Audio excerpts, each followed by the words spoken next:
Donc dans cette vidéo, je vais essayer de vous expliquer simplement ce qu'est le Bitcoin.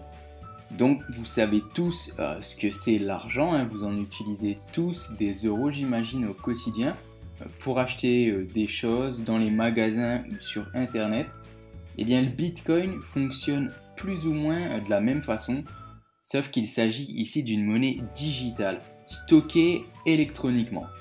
Alors ici, au lieu que ce soit la banque qui contrôle la monnaie, eh bien, ce sont les utilisateurs qui contrôlent le Bitcoin. D'un côté, le Bitcoin ne peut pas subir d'inflation comme le subirait l'euro ou le dollar par exemple, mais de l'autre, le Bitcoin peut drastiquement voir sa valeur croître ou diminuer en fonction de la publication d'une bonne ou d'une mauvaise annonce par exemple. Le cours du Bitcoin, autrement dit sa valeur, eh bien, elle est déterminée comme le cours des autres monnaies, hein, c'est-à-dire que son prix est fixé lorsque l'offre rencontre la demande. Ainsi, si un grand nombre d'investisseurs souhaitent acheter des bitcoins, eh bien, le cours va grimper en flèche et c'est ce qui s'est passé à plusieurs reprises, notamment en 2017.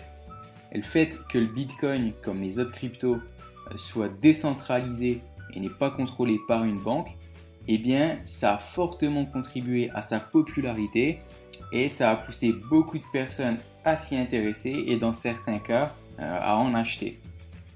Le Bitcoin, on peut donc le considérer comme étant un moyen de paiement en ligne à part entière, relativement sûr et simple à utiliser. Dès lors que l'on possède du Bitcoin sur un portefeuille électronique, sur un wallet, eh bien, il suffit simplement de l'adresse Bitcoin du destinataire, de renseigner le montant à lui envoyer et de cliquer sur envoyer pour confirmer la transaction. On peut donc envoyer et recevoir du Bitcoin de façon instantanée depuis n'importe quel endroit dans le monde et tout ça à frais réduits comparé aux méthodes de paiement conventionnelles. En fait, le Bitcoin c'est un peu la mère des crypto-monnaies et c'est d'ailleurs la crypto-monnaie de référence la plus populaire au monde jusqu'à présent. Et c'est celle qui enregistre le plus de volume de transactions sur le marché des crypto-monnaies. Si on se rend sur CoinMarketCap, eh bien, en ce moment même, le Bitcoin pèse près de 152 milliards de dollars et représente donc plus de 43% de la capitalisation totale du marché des crypto-monnaies qui est actuellement de 349 milliards de dollars. Une autre chose qui explique pourquoi le Bitcoin est aussi populaire, eh bien, après qu'il ait vu le jour en 2009, il ne valait que quelques centimes de dollars et progressivement, il a franchi la barre des 100 dollars, puis des 1000 dollars, des 10 000 dollars, puis même des 20 000 dollars. Donc pas en ligne droite évidemment avec des phases de correction, mais il valait 20 000 dollars à son plus haut en décembre 2017.